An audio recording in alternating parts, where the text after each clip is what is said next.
All right. You know what? Okay, we're live now. Now we're officially live. I don't know if that stiff rod joke got in.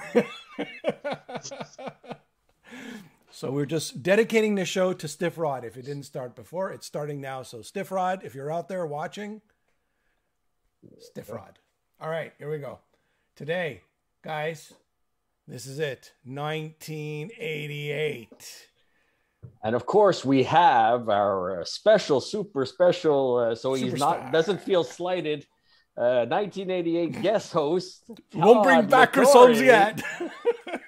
He warned us it might feel like a jilted lover if we go with somebody else for 1988. So we've invited him back because it's always a pleasure to have Todd on. And I love it. Thanks for having me. Todd has become like one of us now. That's it.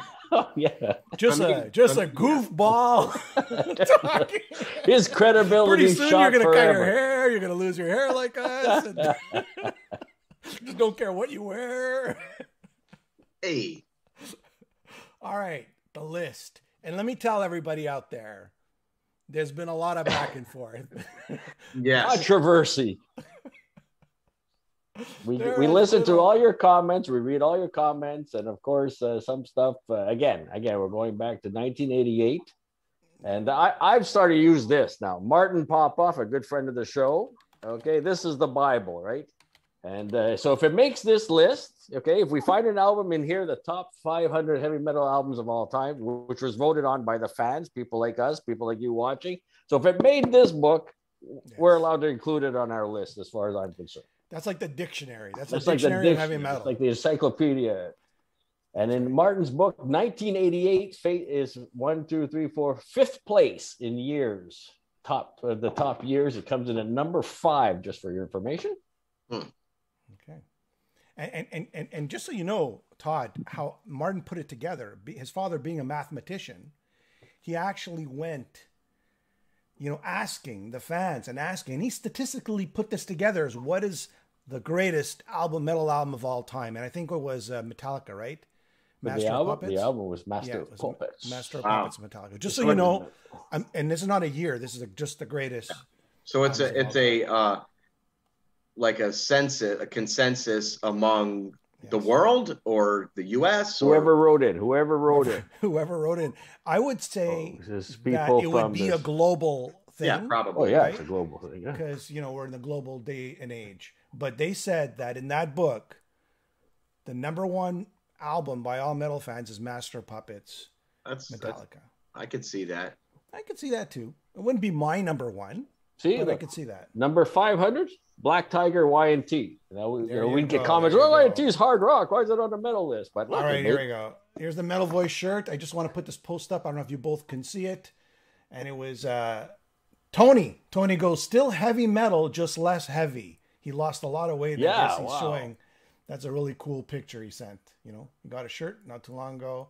So I thought that was pretty funny. And I like how he had that metal show and then the Metal Voice. So it's kind of like out with the old, in with the new. There we go. And I mean it in a nice way. All right, here we go. So we have a guys. word from our sponsor here yet? A word? That was the word from our sponsor. Oh, okay. A word from our sponsor. There we go. Hint. There you go. We might as well, right? We might as well. Of course. And also available on cassette. Hey, Look at that. look at that. Look at that. Who would have thunk? That on cassette. Look at that. A real That's cassette. a keeper. Look at that. All right. Well, I had a box of cassettes and I just chucked them all. You're going to in pull the out a garbage. cassette there. Spoiler alert. Vixen did not make our top 10. Okay. No. Vixen did not make the top 10. Too much hairspray. All right, here we are. All right, here we go. Let's go. There is one contestation on this whole thing, and we'll get to it. It's number 7.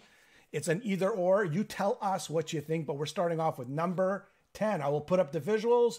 Alan, you can. I'm just putting this on Ozzy, because, and in case you didn't get the latest version, Ozzy, No Rest for the Wicked. Number 10. Zakk Wylde was in the band. Ozzy's back to looking like no longer looking like a drag queen.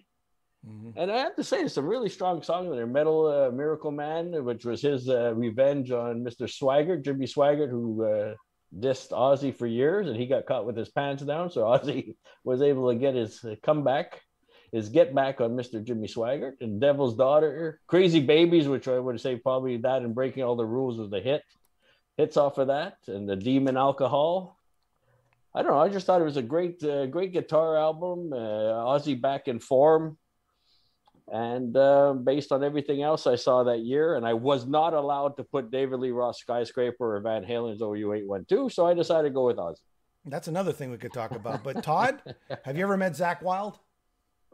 Yeah, I'm friends with him. Okay, There good. you go. Yeah, he's a super cool guy.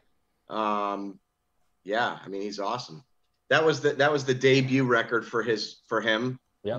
with Ozzy, and I always loved Miracle Man. I thought that's probably my favorite track on the record. You're busted. And Bob Daisley's back in the portrait Bob here. Daisley is back. Writing the music and writing the lyrics, and Yeah. their on and off again relationship is back on. So went double platinum in the United States on the Billboard, and it was the 5th album, and it was a return to sort of a harder edge, right? Whereas, Randy Castillo on drums. Yeah, Ultimate Sin was a little bit off. What are we doing here? A little too much pop, a little melodic, but now they're back to that sort of dirtier sound, even though the Hairspray's still there. Any last thoughts on that, Todd? Not really. I mean, it's a really good record. Again, Miracle Man for me is like the standout track. I know like Crazy Babies was a huge hit, but I never really liked that song. It was just the crazy. I just didn't like the phrasing of but I loved the guitar work in it. It was just, I don't know, just I didn't like the verses and all that. But Miracle Man for me is like, it's such a killer album opener, and yeah, that's a noteworthy track for sure. But I mean, that was a huge break for Zakk, and great guitarist. Guitarist. He's an a awesome great guitarist. Yep, he's a great singer too. I think Alan, when we went to Heavy Montreal, he was there, but we never got that interview, did we? We were kind of waiting around. He was walking around. We tried to get, but it never happened. Yeah, but it's okay. It's all good. I just want to say that what didn't make the list, and there's a little spoiler here, is this OU812 and Skyscraper. Thank goodness. Well, like when we first showed Todd draft version 2 with OU812 and Skyscraper, I was like, "Hey kid, get off my lawn! Hey kid, get off my lawn! You kids, go play somewhere else. What do you want to do with your life?" So, I mean, okay, and now I'm tossing it out to everybody. Should Skyscraper by David Lee Roth and Van Halen OU812, should they have made this list? Todd is saying completely forget about it. But I mean, I would say Skyscraper does have some merit. I mean, you have Billy Sheehan, who's always been involved in that sort of rock and metal. You had Steve Vai, who's the It's not metal. It's not metal. Well, I mean, back then you could have said it was metal, Todd. Skyscraper, okay. I mean, had that big hit. It's not metal. We'll let the comments weigh in, and we'll see. That was my contention. Oh, Perrin says we listened to Todd. We listened to Todd here, and we said, you know what? Let's go to version 3 and our list, and we removed that, and we'll let you people out there tell us Skyscraper and Van Halen OU812, should they have been on the list, and are they considered, or were they considered? It's looking bad. Everyone is saying no. Yeah. No. So. Well, no, because they're weak albums, or no, because they're not metal. I mean, they're just, even if they were great records, they're not metal. So. Okay. All right. Moving along. The line has been drawn. Moving along. This is one for Todd now. One for Todd. Where's my album? Where it is?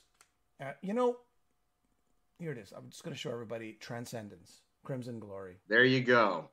This is a band, and Todd, maybe you could speak to this. I'll let you speak. I have a little insight. I would think so. I mean, let me see something real quick.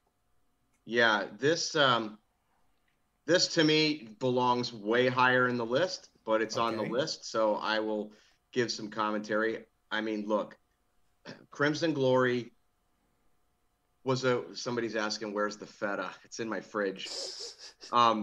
Crimson Glory 100% was a pioneering progressive metal band, just like Queensryche.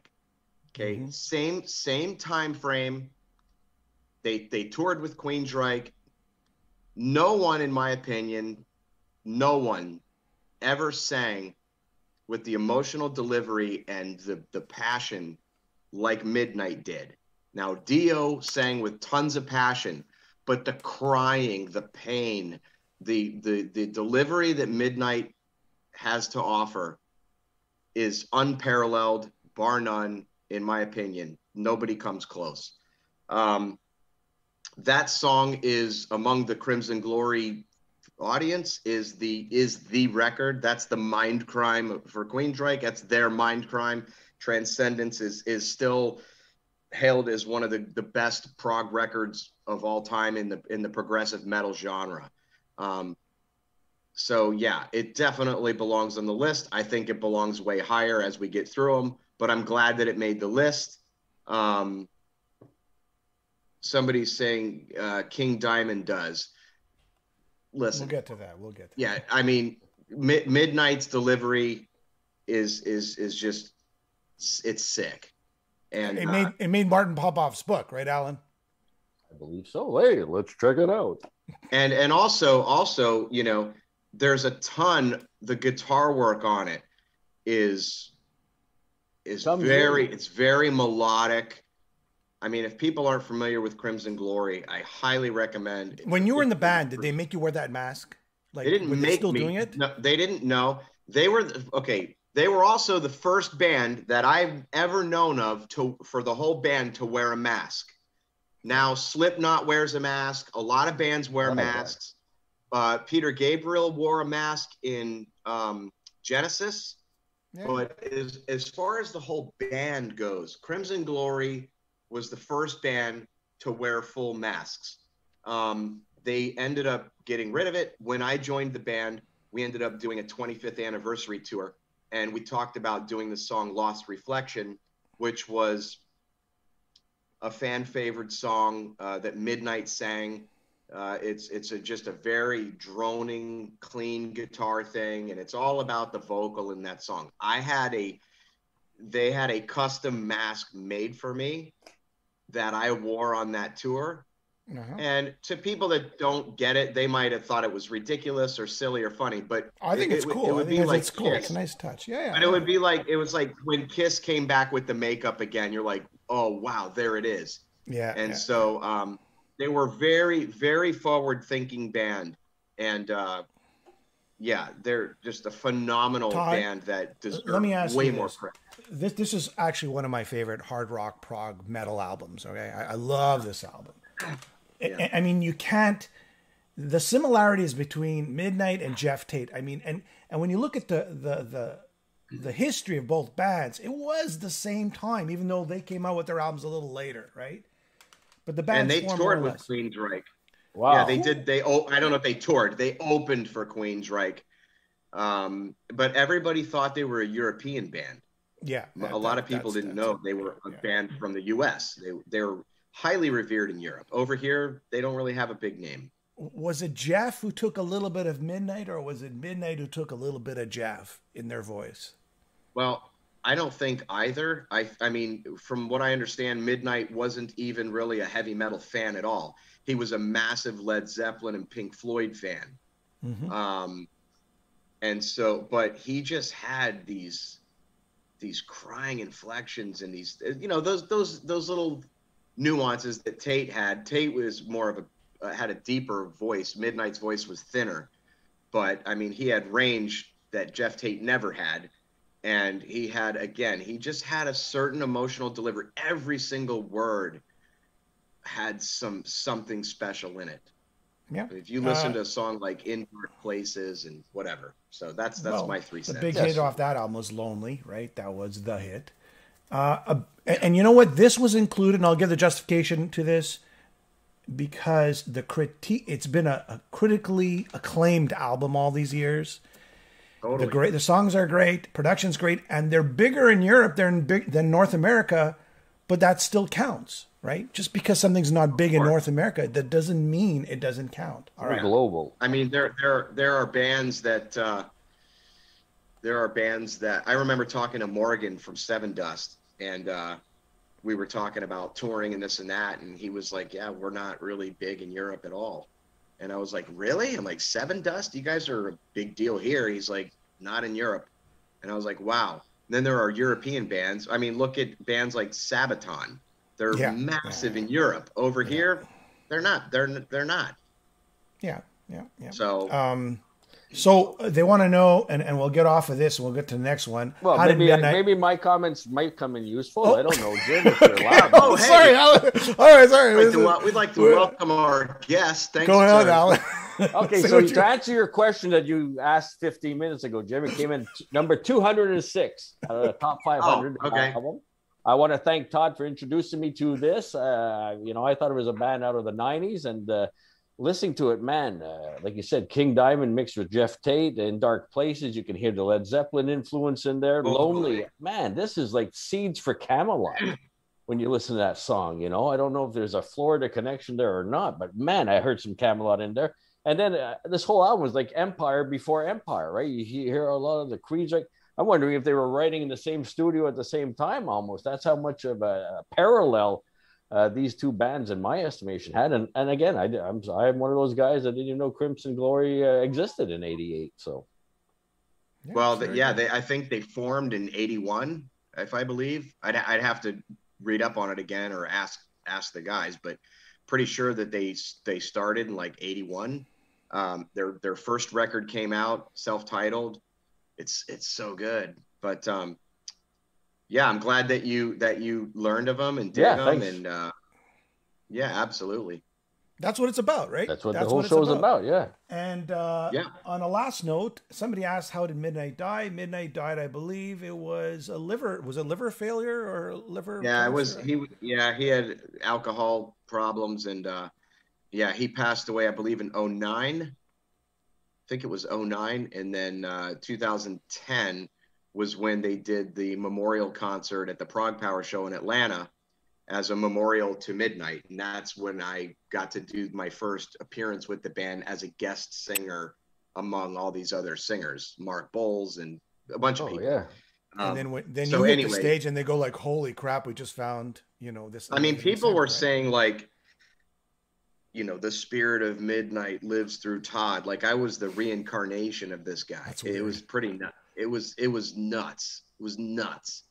I remember going to Europe. It was my first experience doing that, and like people crying, and like literally like this one guy came down and like wanted to kiss the boots I was wearing for like, he thought I was like channeling Midnight from the cosmos or something. It was like, I mean, crazy fanaticism, a very cult followed band. But highly revered and super underrated. And then before you could, and I'm just going to leave on this, I think it's fascinating. And then before you can sort of actually record anything with the band, you moved on to Queensryche. That's kind of like, right? I was actually I was in Crimson Glory and Queensryche at the same time, and we were writing a concept album. It just got the guitarist of the band was involved in drugs and dealing. He got busted, and it was a big issue. And the band we were all kind of waiting around for him to get his act together to do a record. And I just got tired of waiting, and I just said, I can't wait around anymore. I gotta go.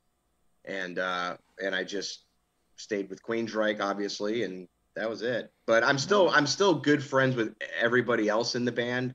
I don't talk to John, but everybody else in the band I talk to, here and there, and everything's good. And yeah, it was awesome experience. I mean, one thing leads to another, and Alan, to sing this type of music is just not, your Bruce Springsteen type of singer. This requires some serious chops. It's probably the most demanding. Yeah, Mike Gallagher says harder than singing Jeff vocals for sure, all day. Oh yeah. Crimson Glory is just the whole album. Red Sharks there's a ton of stuff. But anyway, yeah. All right. Glad it made the list. All right, here we go. Now this is sort of one of mine. If you guys ever saw Clerks 2 with King Diamond, I never saw that. You never saw Clerks, Grandma? And I saw the first one.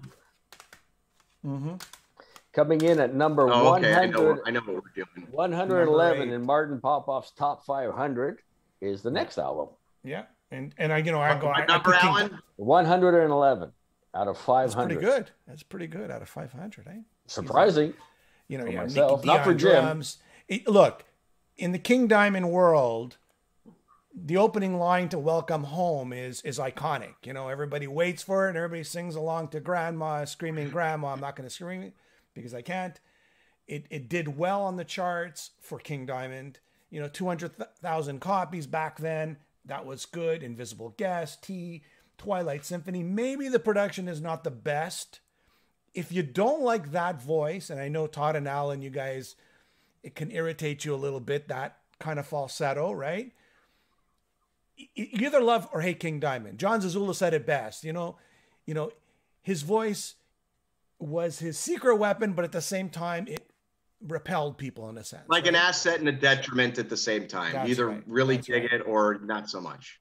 Yeah. So anyways, to me, them and also, that is one of the King Diamond classics. I don't think you could put a top 10 list in that era and not have King. While everybody was playing the melodic songs, King stuck to his roots. He did concept albums he didn't give a crap about. And even though the record company was pushing him to get more melodic, he wouldn't. He writes a concept album, part 1 of part 2 concept. And today in Clerks 2, it's part of our pop culture to scream Grandma.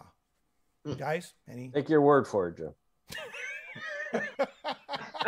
I think Jim would be able to put King Diamond in every year if he could, and hats off to him, but not exactly my cup of tea. So, Todd, any comments on King Diamond before I leave King Diamond? I mean, like I said in the last time when he came up, I really like the music a lot. I think the music is great. I like his lower register. I'm just not a fan of the sound of the falsetto, breathy high thing. If I want to hear high notes, I want it to sound powerful, like a Halford delivery or something like that. That's just my personal taste. I'm not ragging on the guy. He's very talented. It's just again, it's not my, like Alan said, it's just that's particular sound isn't my cup of tea. But so it's my cup of tea, but not your 2 cups of tea. Yeah, it's all, and it's good. It's all good. It's all good. It's all good. It's all good. It's all good. All right, here we go. Skyscraper. Here comes here comes the battle now. Okay, so we had Todd saying, okay, guys, we cannot do this list without Testament, the New Order, and then Alan's going off on the other side. No disagreement. I think what I took away from their, or not to interrupt you, Jim, but I did.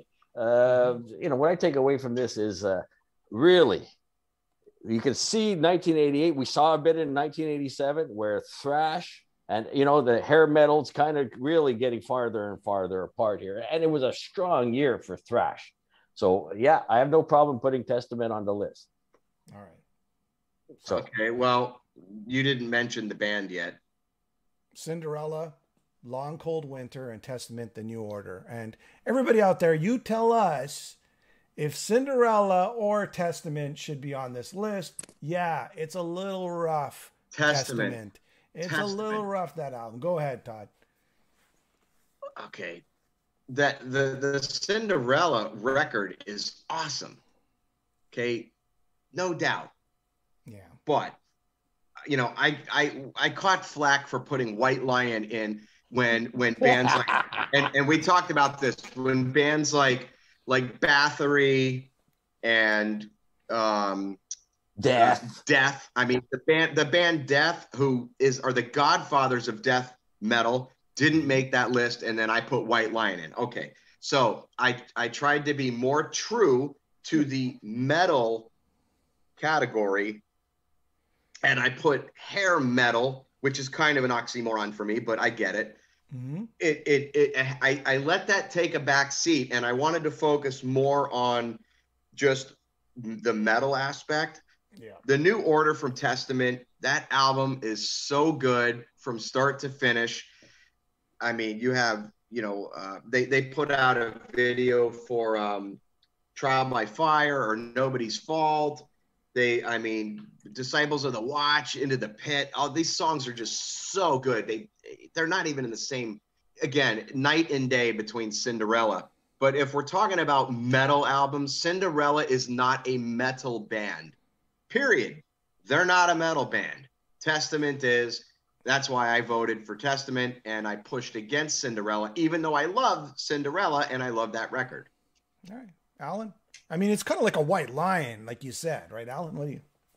Again, I'm putting my hat on back in '88, and these guys were being promoted as metal bands, which I agree with Todd. This is a blues album as far as I'm concerned. You know, it's not a metal album. Exactly. But I mean, they were opening. I saw them open for David Lee Roth. Oh, wait a minute. He's not metal either.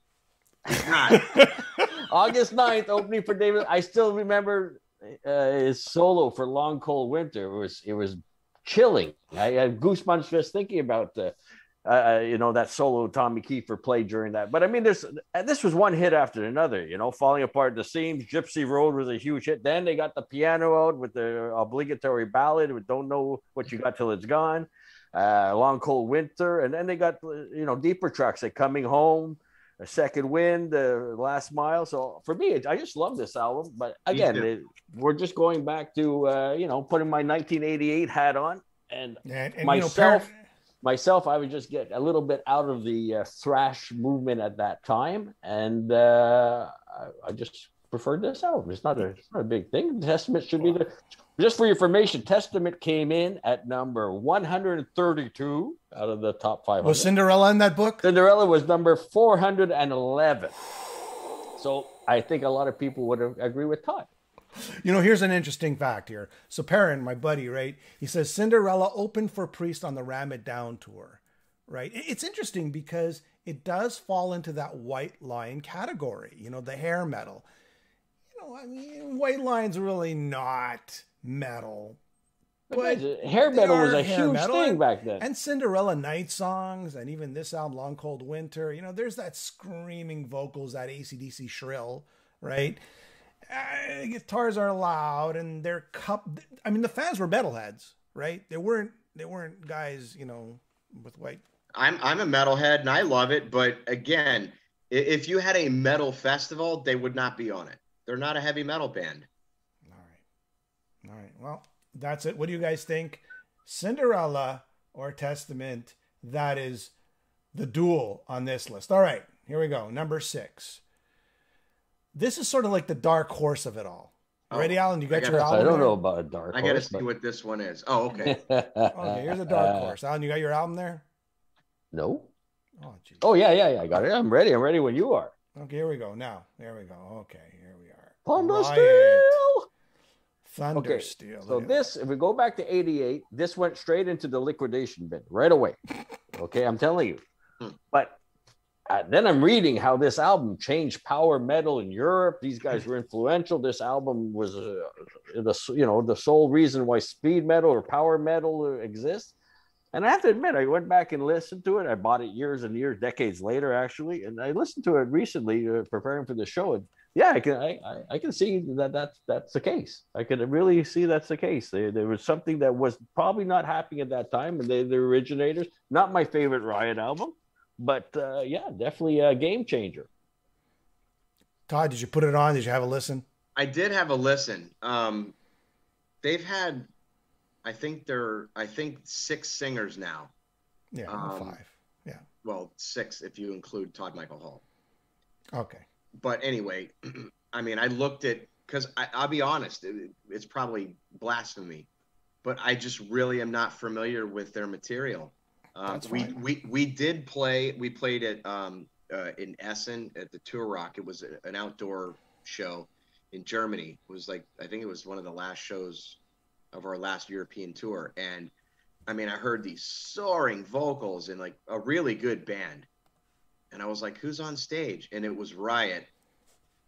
And I was like, holy shit, this guy can sing, and he's a phenomenal singer. But I just really wasn't that familiar. I listened to the record, really great band. So I don't have anything negative at all. But like Alan, I did, some reading and whatnot. And it seems that it that was a totally different record from their earlier albums, which I didn't know that. Yeah.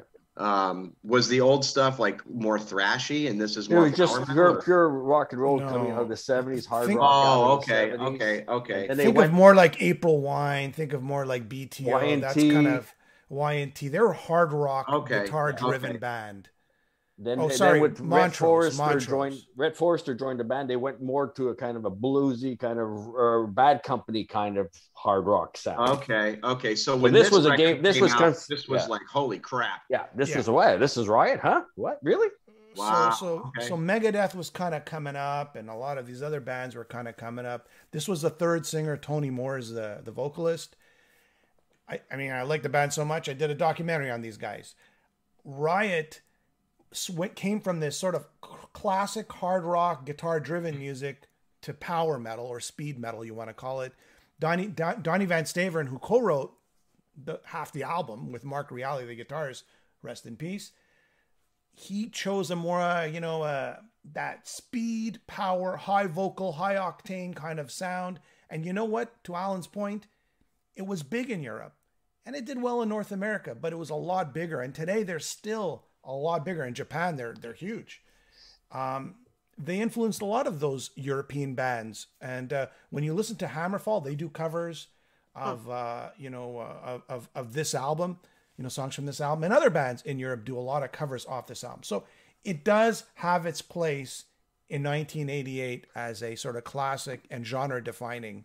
And where was it? Number 453. Voted on. There's not Modern Pop off the list. This is voted on the fans of Brave Worlds and Bare Knuckles or all the other magazines. So anyways, I just thought we'd throw that in.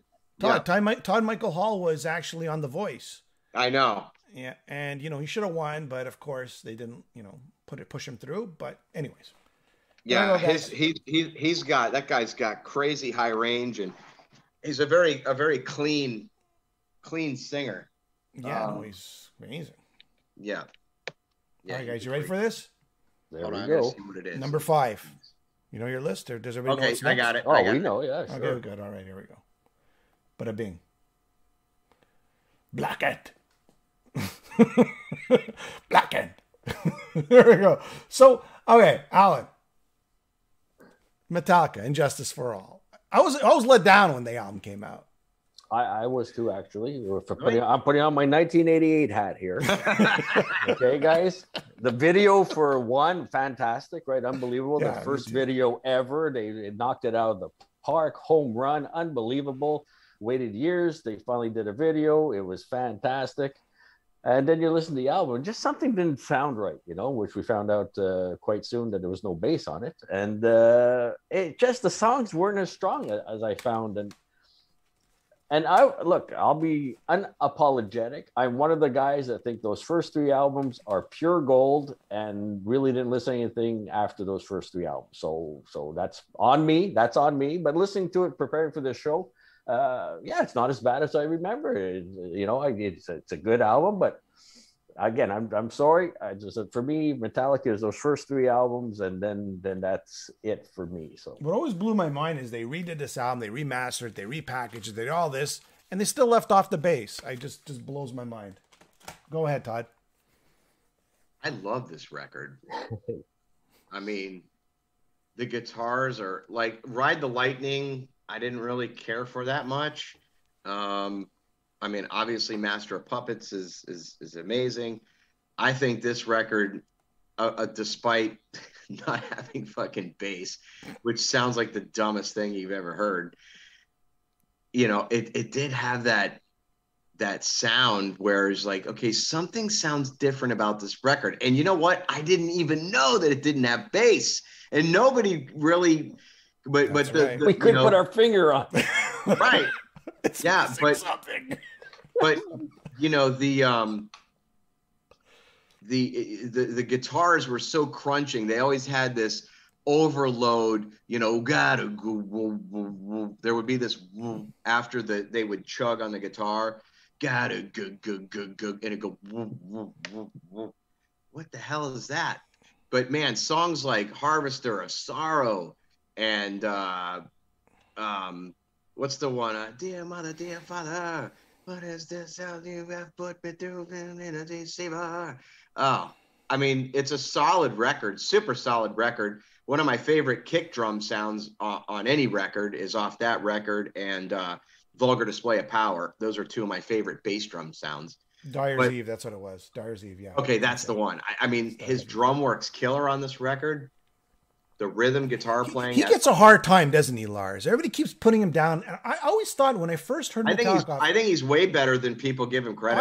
I agree, man. I agree. I think people really shit on him, and I don't understand why they're shitting on him. I think maybe because they're too big, they're too famous, and I guess they hit. You know, they like to. I think people. I always liked his drumming. He played things unorthodox, especially when you listen to One.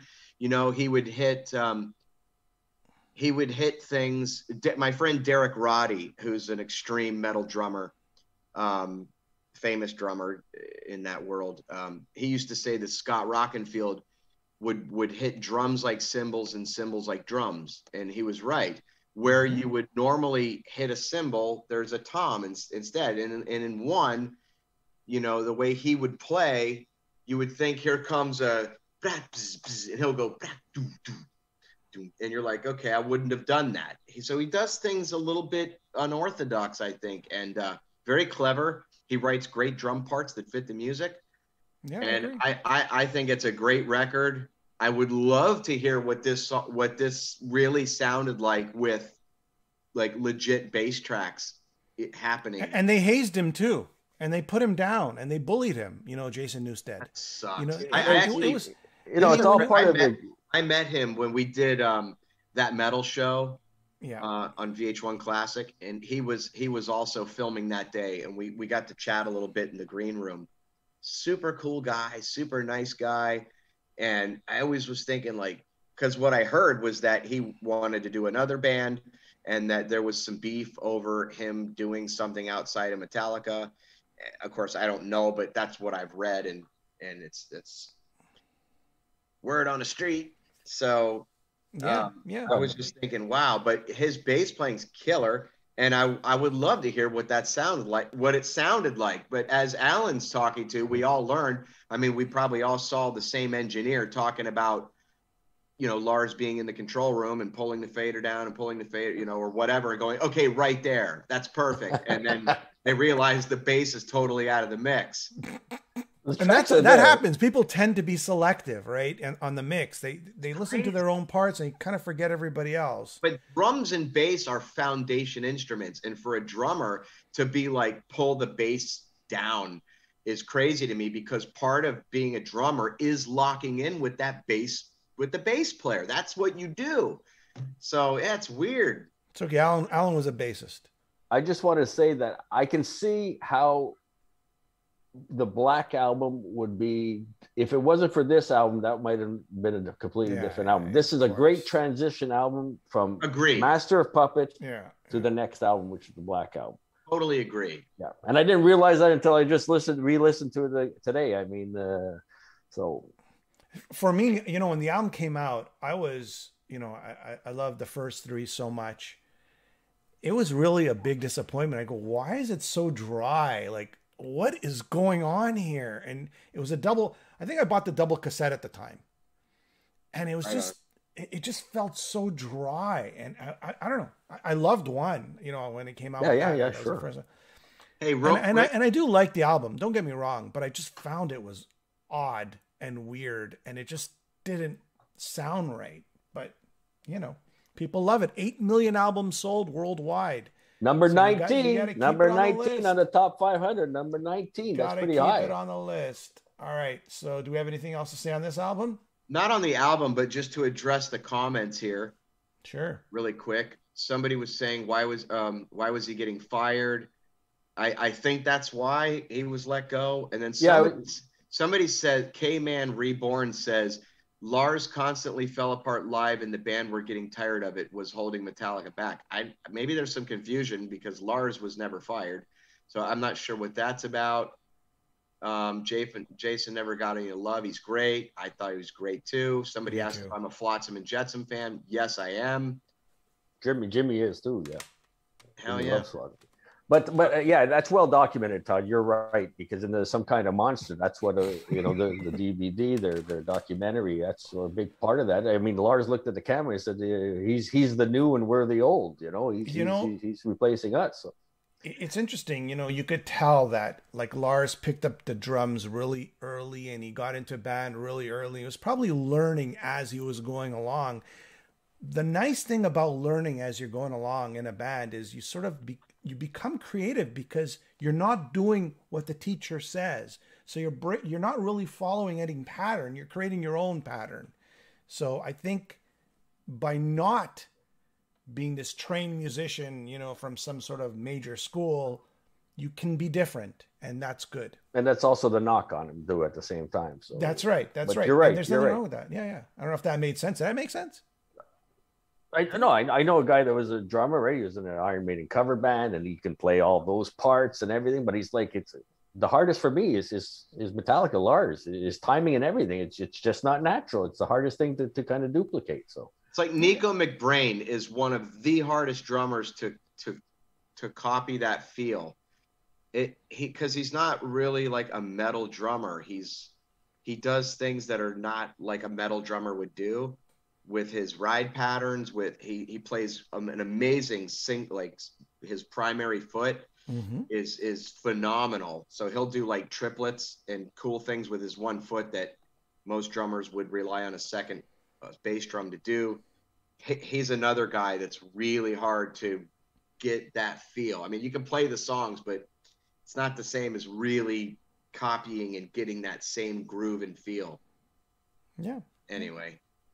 You guys ready for number 4? Some good insight. Good insight. Here we go. Speaking of drummers, we're going Slayer, South of Heaven. The band slowed down a bit. They weren't as thrashy. And they said, you know what? Let's try to create a little more of a doom atmosphere. Dave Lombardo just kicking it into gear on that album. Todd? Dude, this record's so good. I mean, I've seen him on tour. I saw the Seasons of the Abyss tour. That was was that the Clash of Titans tour? Were they on that Clash of Titans? I think so. Or it was Megadeth. Shit, I got to check. Somebody help me out here. Megadeth was on it for sure. Yeah, Priest, I think. Alice in Chains, that was kind of their first debut tour. Anyway, what an unbelievable band. I actually saw their last go-around for their farewell thing at Wacken. We were up in the tower at front. Yes, to Clash of the Titans, Todd. You are correct, sir. Okay, then I was right. All right. Yeah, I mean, and I would have loved to have seen Lombardo play on that farewell tour. I've met him before. He was super cool. I don't know anybody else in the band, but I'm a huge fan of Slayer's music. Some of the best rhythms out there.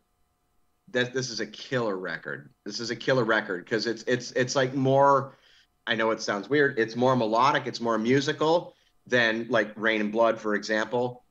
But you have so many good songs on this record that you can like really groove to. There's less like full-blown blast beats and stuff on this album. Exactly. There's a sort of vibe going on, a dark, evil, doomy vibe throughout the whole album. Totally. I think it's one of their best, if you ask me. Absolutely. Phenomenal record. And a game changer, too. Alan, I know you're not the biggest Slayer fan, but I think you could appreciate this album.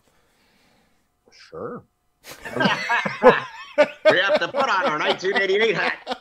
Comes in Alan. Comes in at number 44, so they can't be wrong. No, actually, no. I listened to the early, like really the EP of Slayer, right? The Show No Mercy, I believe it was, back in the day, and it's like, this is great. And then the money went elsewhere because we had no money to buy records. So they're just one of those bands that got lost in the shuffle for me. And but yeah, I got nothing bad to say about Slayer. This is these are. So now we're in some of their best years, 87, 88. Some of the albums we've been reviewing is, Rain and Blood. These are their well-known albums for these. Yeah. It was a good year, 88, wasn't it? 88 was a great year. So good. So good. But for me, looking at it, I could see like thrash is really taking over. And I remember at that time too, I mean, looking back, I didn't see too many concerts that year. A handful of concerts, which wasn't normal for me, and you know, albums too. I bought a little less in '88 than some of the other years before. So, but thrash was powerful. I mean, Yeah. All right. And you know what? Another band that was really picking up a lot of steam in Europe and in North America, and this is the next one. This is number 3. we're in our top 3 now. You ready for this? Here it is. Here it is. Oh, Halloween. Halloween. All right. Todd wants out. Todd wants out. Todd, did you get a chance to listen to Halloween? I know you're not, the biggest Halloween. It's fine. Michael Kiske. I don't really know. I mean, I don't know. I don't think I know really many songs on that record. Dr. Steen. Eagles I Fly Want Out. Free. Eagles I know Fly I Want Free, Out. I know I Rise, Want Fall. Out. Rise, Fall. Dr. Keeper of the Stein. 7 Keys. I know I Want Out. That's probably it. That's it. That's all you need to know. Kai Hansen did want out, so. This album was a genre-defining, solid. The production was there. The vocals are there. Everything hit the mark. For me, that is. There's so much joy when I put this album on. You got a little laughter, it's serious, and it's just their humor is always in there, right, Alan? It's always in there, and I don't know. I would think there's more major keys happening because it's very happy, sort of speed metal. Alan? Number 36 out of top 500. Oh, there you go. Again, back in '88, I didn't. This was another band that I liked, but they got lost in the shuffle. I took me 20 years to go back and get everything they've ever recorded because I just think they're that much of an amazing band. But at the time, this is considered one of their top albums ever, right? So, yeah. Todd, what did you think when you put it on? And you said, "Hey, no." I like the first one probably because I know it better, but yeah. But even like, I don't know, like even the song Halloween, where it's like he's saying like Linus could be right, and it's hard for me to get into lyrics that are talking about Linus and like the great. What's wrong with Linus? Match. Didn't he have a blanket?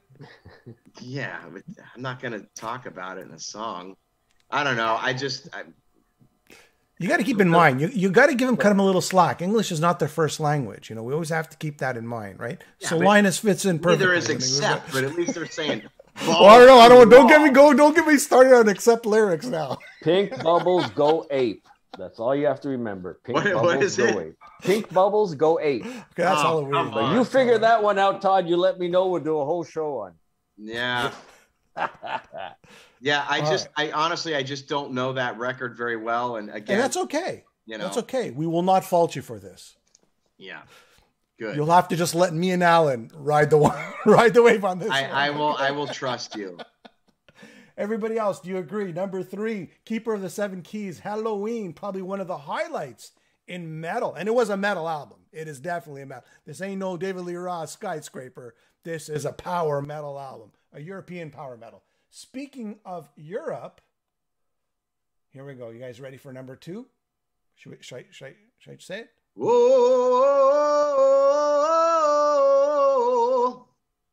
No surprise. Hey, everybody's out there saying, "Yeah, we were just waiting for it. Where was it going to show?" Number 2, though. Number 2. That's my favorite. That's my favorite. Probably my favorite metal record of all time. Wow. Yes. I saw Guns N' Roses open for them on this tour. But, man, they had it all. They had the Ice Machines and Eddie. Dude, that record is the shit. The shit. I even have a tattoo that says Infinite Dreams. Wow. March 17th. There's my ticket. March 17th. That's so good. I went to see that tour. What's that?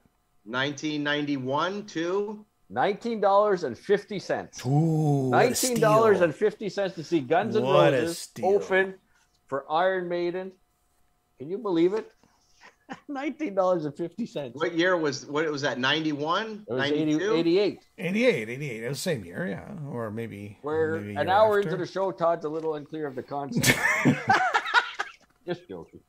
No, I'm saying the tour. Yeah, I Yes, know. I'm yes, teasing. yes, Yeah. yes. No, it was 88 actually. Because they were coming through Florida and they canceled the tour. And Yeah. I was in like 11th or 12th grade. So maybe they were doing another. Maybe they were going to do a makeup thing, but it was. So you didn't get to see them on that tour. I did not get to see them. They canceled. And I that had album, tickets. did that album have that effect on you the moment you heard it? Dude, that record is why I have the vibrato I have. Wow. And to me, that's probably my favorite metal record of all of them. Wow. And it's just in just 88 or just in just metal in general? Pick a year, I don't care. It doesn't matter. That's my record. That's my record right there. I mean, it's just so good. For myself, I was a little disappointed. Oh my god.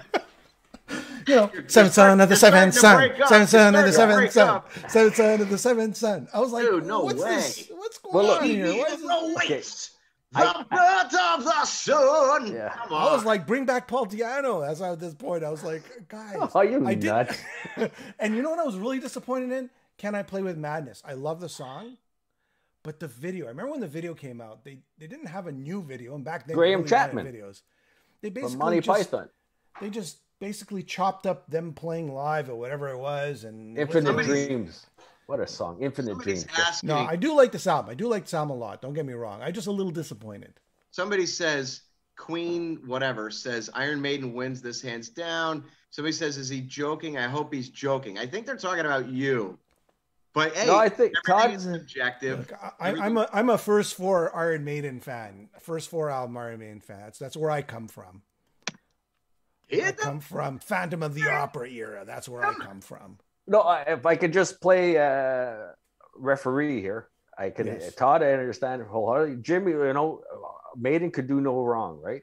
Right. So, Number of the Beast, Peace of Mind, Somewhere in Time, which even the synth guitars, everybody's like, this is great, no problem. This is Iron Maiden. And this one was like, okay, wait a minute here. Now this is two in a row here, kind of a lot of synthesizers. So there was that feeling that these guys aren't perfect, but it's a great album. It is a great album. Coming in at number 56, but nowhere near their best album. You got to go with Killers or Iron Maiden first. What was it? Sorry? 56. 56. Yeah, it's up there.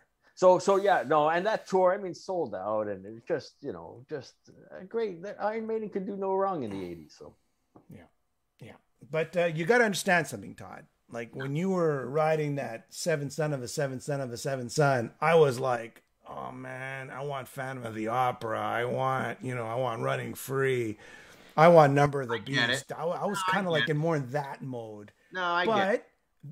That's why I love Maiden, because they evolve, right? They evolve and I actually grown to love it more over time than when it first came out. Well, you got your wish on the next album because before we go there, let's no. I'm talking about Iron Maiden's next album after this. Yes, that they went back so far that they dying. Yeah, that Adrian Smith left the band because they went back so far back to their roots, like Jimmy wanted. So Jimmy is the reason Adrian Smith left Iron Maiden back in after Seventh Son of the Seventh Son.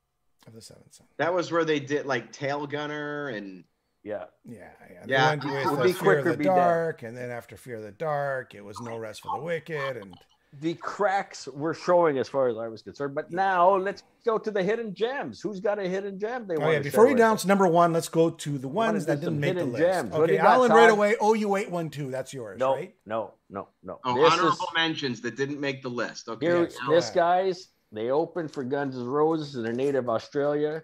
Kings of the Sun. Never heard of them. One of my favorite albums of all time. It's a hard rock. Yeah, it's a pure Australian pub rock. Great. But this is a song you got to put on in the summertime with the roof is convertible going about 100 miles an hour down the highway. I mean, it's just a great album. Thanks to my good friend Jimbo the Magic Elephant. He's the guy that introduced me to this band, and I swear this is like one of my favorite albums of all time. The first album from Kings of the Sun, And they released an excellent follow-up to this, by the way. So that's 1988 for me. My hidden gem. I recommend everybody to check it out. Out of Australia. What do you got as a hidden gem that didn't make the list that you really wanted there? Me? Yeah. Yeah, you. I have to think. I had them written down. Hellstar. You had Hellstar on. I had Hellstar, and then I had Overkill. Okay. What is it? I think Under the Influence. And then, go figure. I'm an atheist, but there's a band called Barren Cross, a Christian metal band. I've heard one of my favorite bands. I mean, Atomic Arena came out. Oh man, if you like Dickinson and Dio, this guy, his name's Mike Lee. He is like a mixture of Bruce Dickinson and Ronnie James Dio, and he's just awesome. And then Stage of Intensity was another great record. Barren Cross. So yeah, those were some of my honorable. Yeah, I had Hellstar, Barren Cross, and Overkill, and I think I even mentioned Death Angel. Oh, I love that. Oh, Frolic? No, it's Frolic in the Park. Is that it? Yep. We have Matthew Lee, and I was at the show reminding us that the Kings of the Sun opened for Bruce Dickinson on the Tattooed Millionaire tour here in Montreal. I was at that show. Yeah. Oh, here's mine. Flotsam till death. Flotsam, no place for disgrace. There you go. Actually, this is the remake. This is the remake. I missed that. Jeez. Flotsam, what a band. There was a lot of material, a lot of stuff in '88. And I don't have the Cloven Hoof album, but I have Cloven Hoof albums. He's got all of them except the one. And the one that I wanted, it's actually Dominator. But I do have these. So I just, hats off to Cloven Hoof with their second album in 1988. I'm still hearing Moonchild in my head. Yeah. I'm hearing Cloven Hoof. Cloven Hoof. Cloven Hoof. From UK. From the UK. Yeah. Oh, Cloven Hoof. Only the good die young. And Voivod, Dimension Hatros. Cloven Hoof. Yeah, Voivod, they were making some sound at that time for sure. Yeah. Dimension Hatros was more of their technical album at the time. The album that... Hold on, somebody's saying Metal Church Blessing in Disguise, that came out in '88? It could have, yeah. It could have. Hold on, let me look, because I'm going to... All right. Fact check, Alan. Alan, take a look at the book. When did it come in? I'm not seeing it. Sorry, what's that one? Metal Church. Let's have a look. Blessing in Disguise. Hold on, I gotta check. What is our good friend? I'm Blessing in Disguise, 89. So next show. Don't feel bad. Next show. Make a note of it. Yeah. All right. Hey guys, when they have me on for the 1989 show. He's lobbying. He's lobbying. He's pushing hard. From our sponsors, Jimmy, take it away. All right, have you got yourself a Metal Voice shirt yet? This is because of 10 years. This is That's the original. Yeah. That's the original shirt. There's only one of them. Yep, 10 years. There's only one of them. I went to the mall. I go, can you write the Metal Voice? In an Iron Maiden font? In Iron Maiden font, exactly. That's worth $3. And I figured I better not sell the Iron Maiden font because, $3.16 that shirt's worth. Canadian. Now it's worth a lot more. Okay, here we go. All right. You ready Number for this? one. Drum roll. And before we even say Drum anything, roll. Don't say nothing yet. Hold on. Don't say nothing. Don't say. I mean, I think it's fitting Todd's here. Yes. He could give us his opinion on this album and what it means to him. And I think that's what I'm going to say. So everybody, guess what we're going to pick as number one before we say anything. All right. Riot Thundersteel. Nope, that was number 5. Come on, you guess. Kingdom Come. Queensryche. I see 2 Queensryche. I see Forbidden Evil, badass album. Anthrax. What was Anthrax, Alan? It was State of Euphoria, was it? My eye is dripping. Okay, Queensryche, Anthrax, Milli Vanilli. I think they were at their peak by then, right? Milli Vanilli? Were they not? Wrong show, Jim. Hey, where can people get the Metal Voice shirt? Oh, you just click in the link on the video description. There you go. Thank you, Todd. Thank you for routing the traffic. Perrin likes King's X, Out of a Silent Planet. That's Welcome to Operation Mindcrime. Circle to Circle, Mindcrime. I listened to Fate's Warning, No Exit. I did listen to that this week. Nice. Yeah. Maybe it was what I was listening on, but I struggled with the drum sound on the snare drum on that. I don't know why. Maybe it's something. I think it's unanimous here. We're looking at a 90%. hit Hey, on hold Operation on. Mindcrime. Here we go. Let's do this. Let's do this. Wait. Alan, before you say it, where did this next album rank in the book? Oh, yes. It made the top 10, coming in at number 7. Wow. That's huge. And let me tell you, this album. Alan blew it, right? Come on, guys. I mean, no surprise. Oh my gosh. When I listen to this, it life changer. Really. I can see where it came in at number 7 because this is one of my top 10 albums of all time. I want to know what number 6 is. Number 6? That's no problem. Keep in mind, Todd, this is number 7 1988 of all-time albums. I know. Yeah. Number 6. I didn't have anything to do with it, but great. Our nice friend here at Martin Popoff is number 6 is Paranoid, Black Sabbath. Yeah. Okay. I would say. And number 8, because I know you're going to ask me next. 8 was Peace of Mind, Iron Maiden. Yeah, I can see that. What's number 2? So, Number the Beast. I want to know 5 now. Let's just focus. What's number 2? Guys, let's focus. Let's remain focused. I mean, talking about a concept album, and like I said on the previous show, Rage for Order just didn't light my boat. It didn't make it happen for me.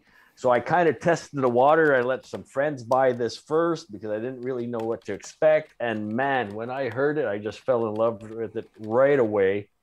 It just inspired me. I was making movies at the time, and I just wanted to do a whole movie based on this character and dystopia, and a youth that drug addled, that's being influenced by this nefarious Dr. X and sex, drugs, and I mean, just the whole story was unbelievable, and it really had that. It's one of the few albums that had that much of an effect on me, I have to say. And Todd, before you get into it, so the many times that we did speak to Jeff, and he told us about the making of this album, and it was recorded in Montreal. Right? It was recorded here, and it was recorded at the famous Le Studio. It's about north of Montreal, and it's a nice little retreat. It's no longer there anymore. He told us about, the characters. There was this bar in Montreal. Oh my God, I can't remember. It's on Saint Denis Street. Yeah. And a little bit of a nationalist bent. Yeah, there's this Quebec separatist movement, which was a sort of like this movement that was happening. And I'm not saying it was about it. He just he was inspired by that. And the characters were people in the bar in Montreal. So just a little bit of background for those of you who don't know the Montreal connection. Todd, now you're the current singer of Queensrÿche, and you sing these songs. What does it mean to you? This is a great perspective to have. This is a great ring, ring, the phone ring at night. It's funny because Michael's ringtone sounds exactly like the ringtone on the record, where it goes, hello, and it goes down. Every time his phone rings, I go down. It's the first Queensrÿche record that's how I learned of them. It is not my favorite Queensrÿche album. Mm-hmm. The Warning is my favorite Queensrÿche album from of all of them. I like Seventh Son better, but as a body of work, it is a better full body of work. I mean, a concept album is so hard to do and to execute properly. Not only does the story have to chronologically make sense, it has to tell itself.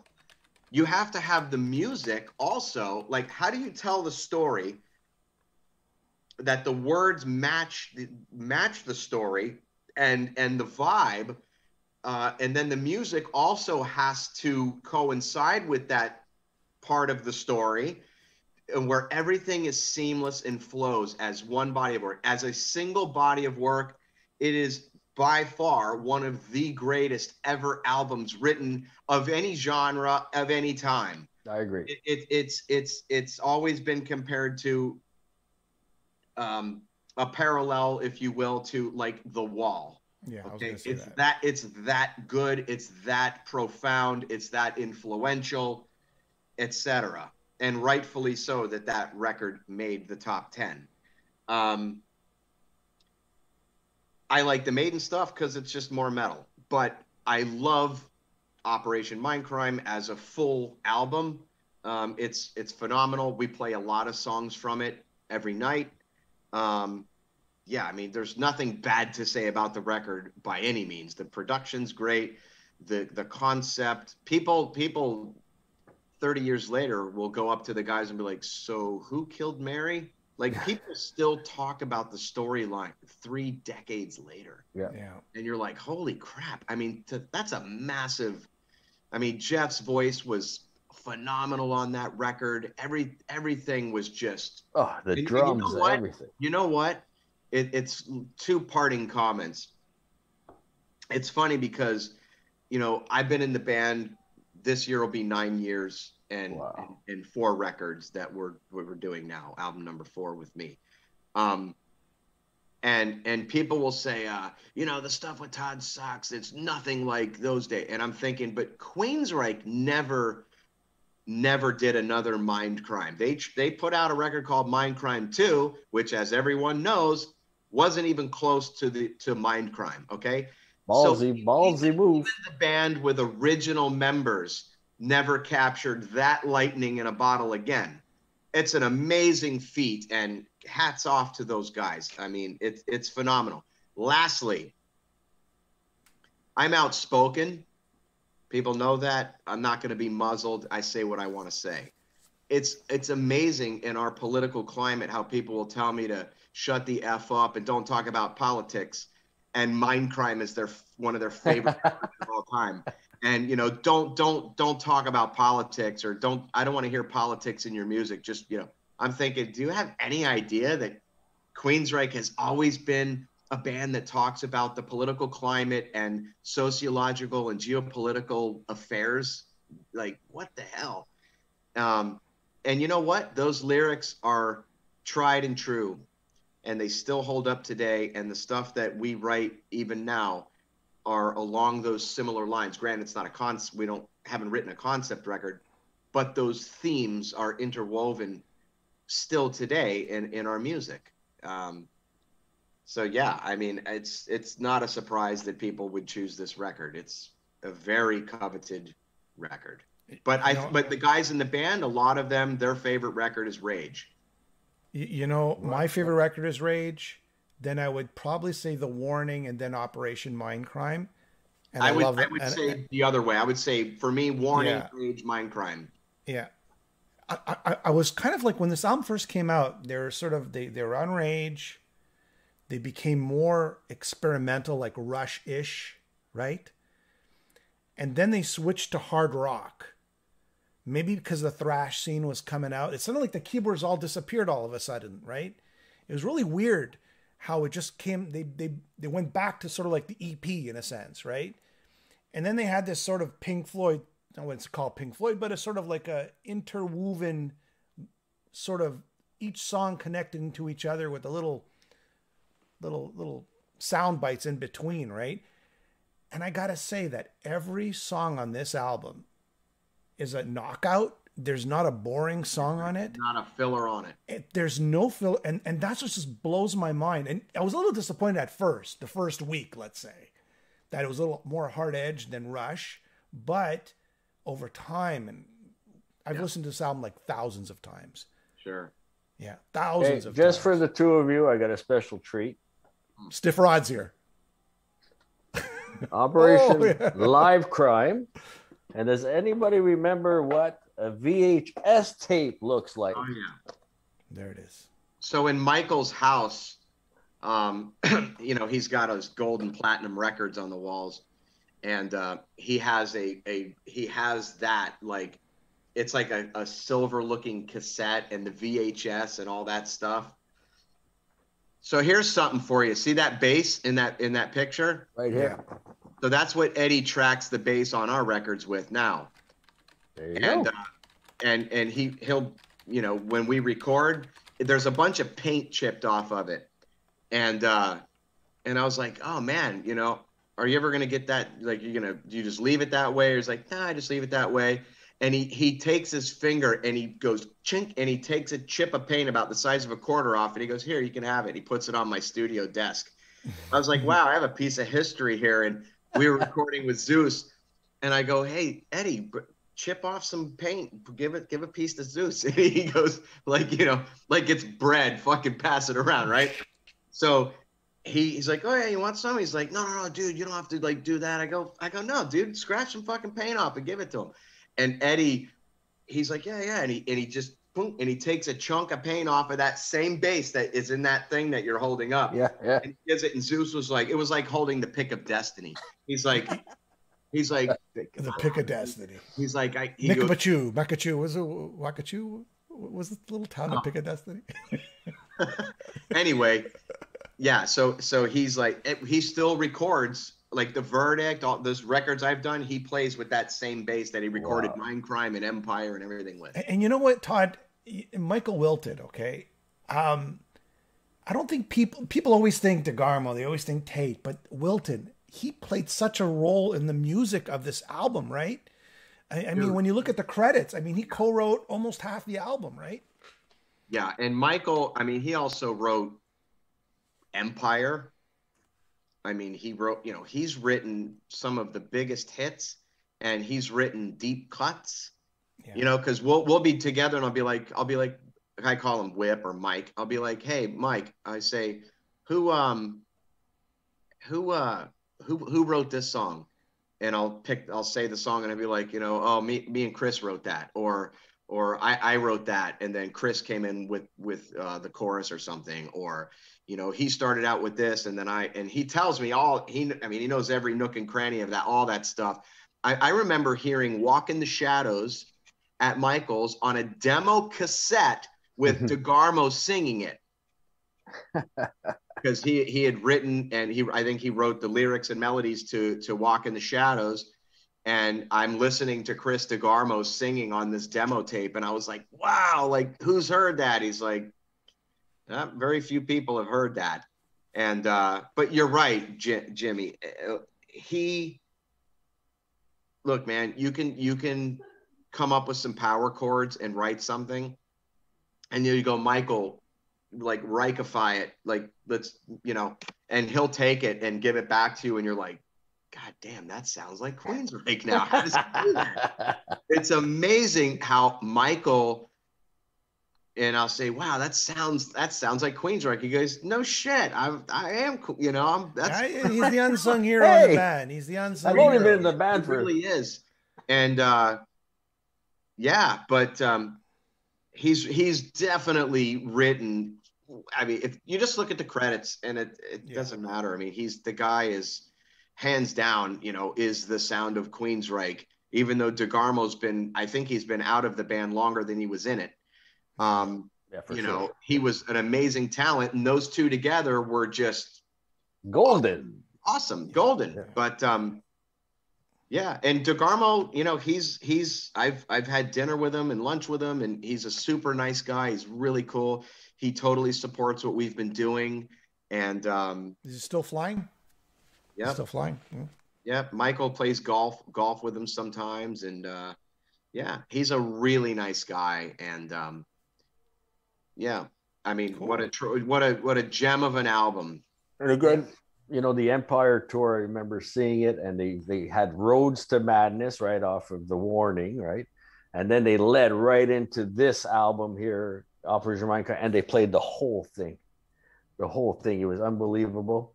And then, of course, we saw them do Operation Live Crime 1 and 2, Mindcrime 1 and 2, and that back-to-back. That was just another great show decades later, where we were able to see the whole concept, the two concepts put together. To Todd's point, I have that DVD, and, Mindcrime 2, kind of, with the exception of Ronnie James Dio in there, it just didn't have that. Ballsy move. It's like doing Dark Side of the Moon 2. Right? Yeah. I mean, exactly. It's just, almost impossible. It's really ballsy. But you know what?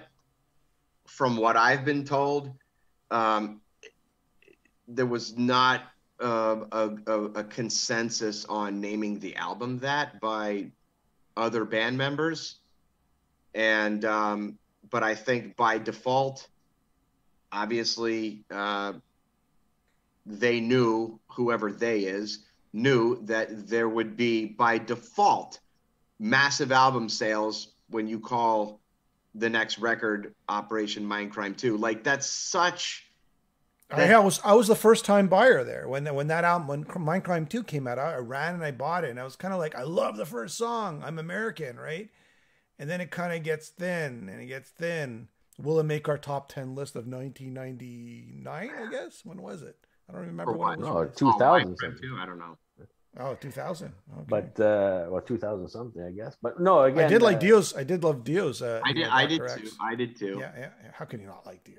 How can you not like? But yeah, the man, when you write something like that, that's right. It's like it's same with a movie, right? Like you see a movie and it's just like it's a blockbuster. It's winning all these awards. It's so respected, and then they're like gonna come up with a follow up. You're like, Jaws 2 did not hit the mark. Jaws 2 was not Jaws. Here's what the problem, as you guys know, the problem when you do that is the default position right out of the gate is you're putting it in, you're drawing a line in the sand saying it's that fucking good. And there's only one way to go from there. You can't go higher. It's going to be, it's as good or it's not as good. And it's probably not going to be as good. You're better off. Maybe you are clever and you take a twist, something from Mindcrime, and now you segue that. If you're continuing the story, then maybe you name the record something that ties in with Mindcrime, but you don't call it Mindcrime 2. That was a very bold move, and I don't think it served well in the end. You know, I think the premise was good. I kind of liked it 20 or 25 years later. I love that premise. I just think the execution was just not there. I think it was ballsy. I wanted them to do it. I wanted them to succeed at the time. It just, you know, it was a not so great album. I agree with both. I agree with both of you. I went and bought it so that the strategy worked, and but I also knew as I'm buying it, I'm saying, well, there's no way this is going to be as good, and they got my money. Yeah. So the strategy worked. I kind of bought it with a little smile, a little wink. Okay, guys, I'll support you. And I'm anxious. I was just curious to see what it was going to sound like. So yeah. Fuck me once, shame on me. yeah. What, spreading the disease? Do you sing that high part on the chorus? We haven't played that. Yeah, spreading the octave higher. Yeah, I can do that. We haven't done that song in years. I mean, normally what we play off of it is Eyes of a Stranger. We were doing like Anarchy X into Revolution Calling. We do Eyes of a Stranger, obviously. We do The Mission. We do I Don't Believe in Love. We used to do Empty Room into Eyes, which I think we should bring back because I always like that.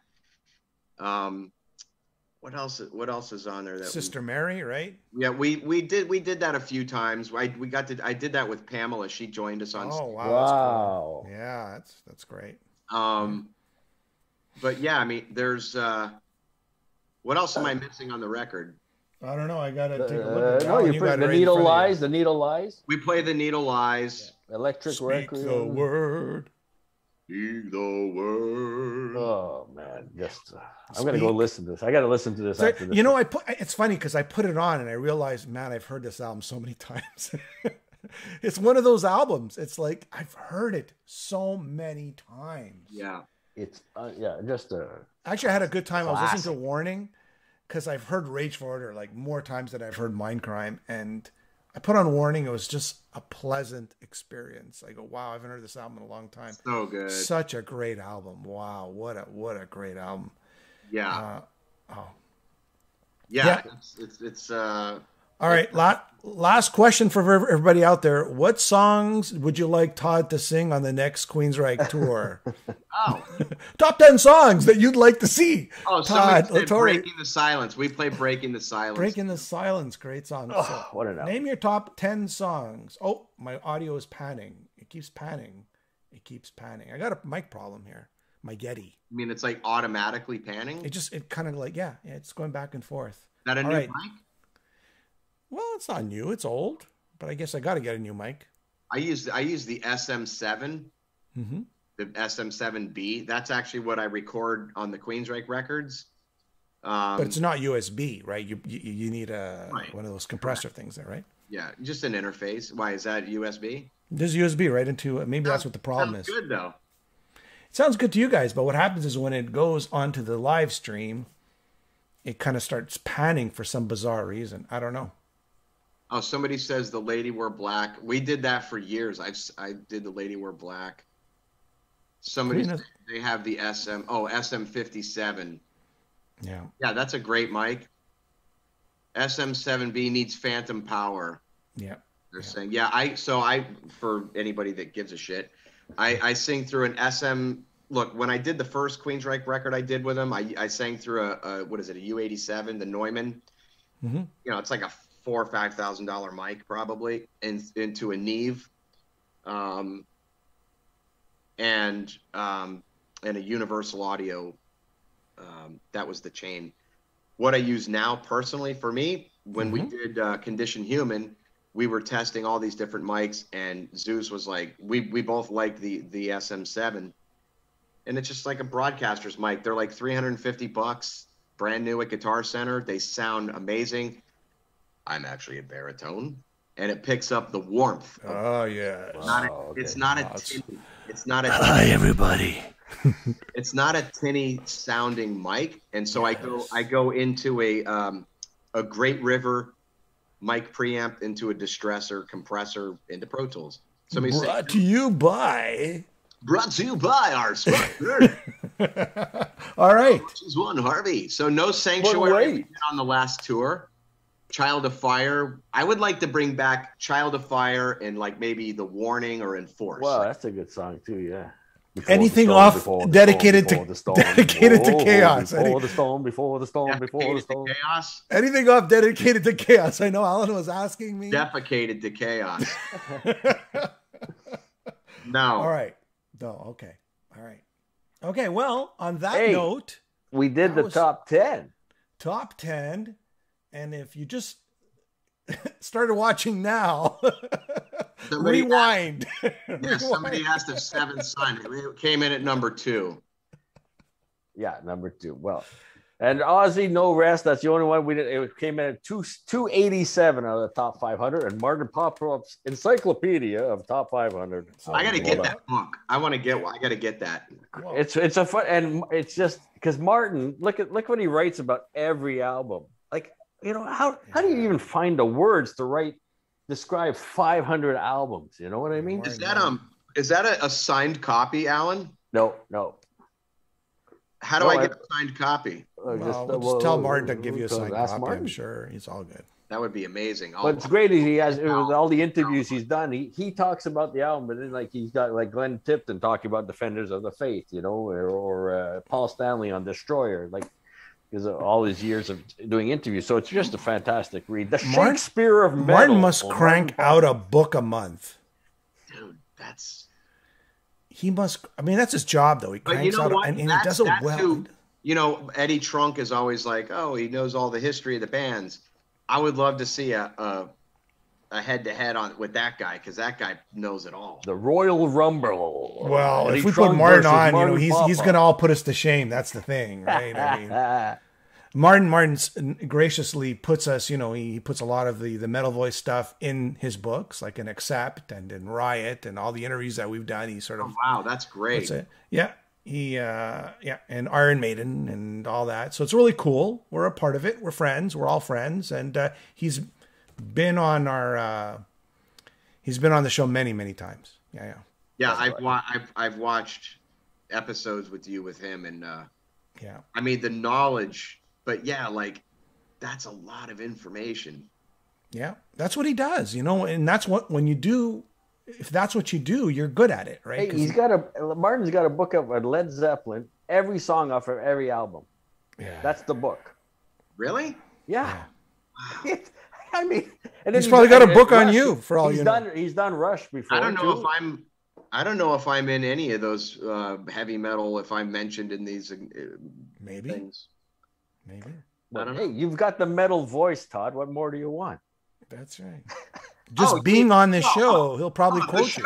Hey, yeah. I got no respect. What do you want? No respect, let me tell you. All right. All right. Martin. Okay. We did Okay. the Here we top go. 10. That's it, guys. Got a lot of Josh Wood is a walking encyclopedia. Yes, he is. Josh Wood from Metal Rules. If you've ever been interviewed by him, Josh is a great guy. Super smart. All right, I'm getting tired. I think we all are. Yep. No, thank you very much. It's great hanging. Yeah, it was fun. Thanks for having me. Very controversial album that was released in '88 as well. So good. Extremely controversial. The Greta Van Fleet of its time. Yes. Way better. Don't get me started. Alan doesn't like that. Because people say, these guys got roasted. I like Greta Van Fleet. Right? I like Greta Van Fleet. And Greta Van Fleet. Oh, you sound like Led Zeppelin. Well, you know what? Every band after Led Zeppelin sounded like Led Zeppelin. Listen. Here's my issue. When you stand, even the hand gestures are so bullshit. The clothing, it's not, dude, sorry. I shouldn't be like that because, hey, art is art. Be careful what you say. Yeah, I know. Be careful what you say. Me and Alan can say whatever we want. Nothing will happen. On my back. You're like in blabbermouth like every day. Hey, look. All right, ready? I think Greta Van Fleet is very talented. Good. I do too. No. But Alan doesn't think so. No. I think they're talented. I agree with Todd. Let me just put this perspective. These guys, Ozzy wrote a song with Gary Moore called Lead Clones. That's how much these guys were hated at that time. And basically, it's just Lenny Wolf's voice, right? Lenny Wolf, yeah. And because musically, they're nothing compared to Zeppelin. It was just the voice. And these guys got roasted.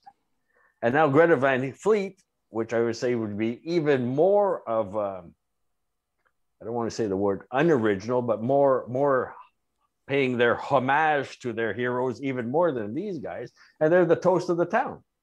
I sit back and just say it's ironic how 30 or 40 years makes a difference where people are so dire need to hear that classic rock sound. They're willing to accept anything.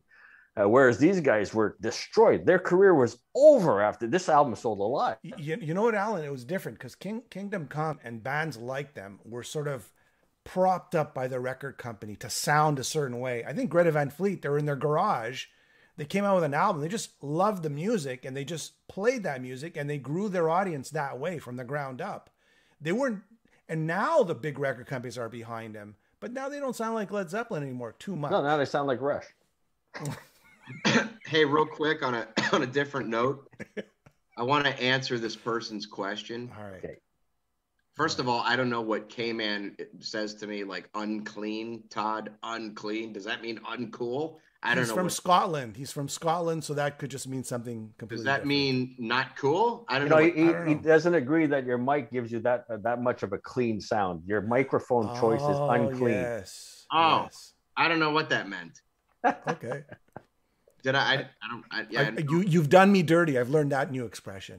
You've done me dirty. That means. Okay. And then somebody asked, and I'm not trying to shamelessly plug my record, but somebody asked, where can I get a signed vinyl? Right here. And the thing is I don't have any vinyls where the cover is signed, but I do carry an album with an album flat that's signed by myself and Craig, and then the backside there's a photograph that's signed as well, so you can pick which side you want. If you go to my website toddlatorre.com, click on the shop tab, that'll take you to the merch page. You can see what's available there. If you want anything autographed for a vinyl, I just have an album flat that comes with the record. So and what about this cassette? How many copies of that cassette are made? I don't know how many we made. I really don't know. I can't believe they're making cassette player. I can't believe cassettes are making a comeback. Dude, I mean, what about CDs? When are they going to make a comeback? I don't know if it's true, but I heard that vinyl is outselling CDs. Yeah. Which is last year was the first year they outsold. Yeah. Oh, by the way, K-Man saying that it's Greta Van Fleet he was referring to. I was talking about Greta Van Fleet, Todd. Oh, what? I don't know what unclean means. Maybe that guy can reply. What does unclean mean before we hang up? What about reel to reel? Is I making a big comeback there, Alan? That's what somebody said. 8-track.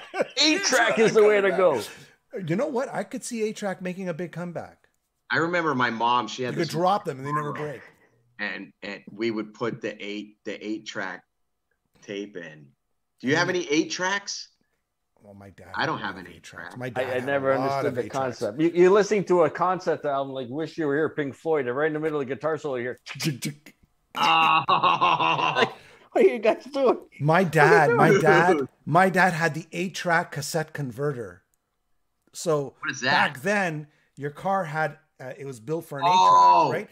So you put the 8-track in, but because cassettes were starting to take off, you get this portable sort of cassette player. That's right. You put the cassette in the 8-track sort of delivery system, and then you like put you it do in. with a camcorder thing. You can put the small camcorder in the VCR tape, and it expands the tape, so you can put that into a VCR. So you could listen to your cassettes on an 8-track sort of mechanism. Wow. Yeah, I was wondering when they'll have a turntable in a car.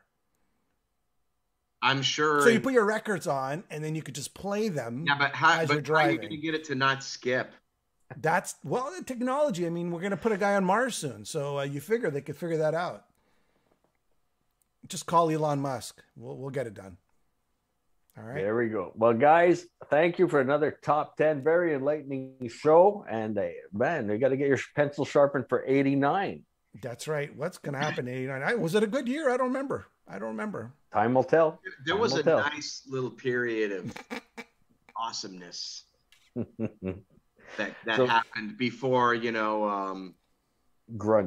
Nirvana, and all that. I like Nirvana. I'm sorry. I like that first album.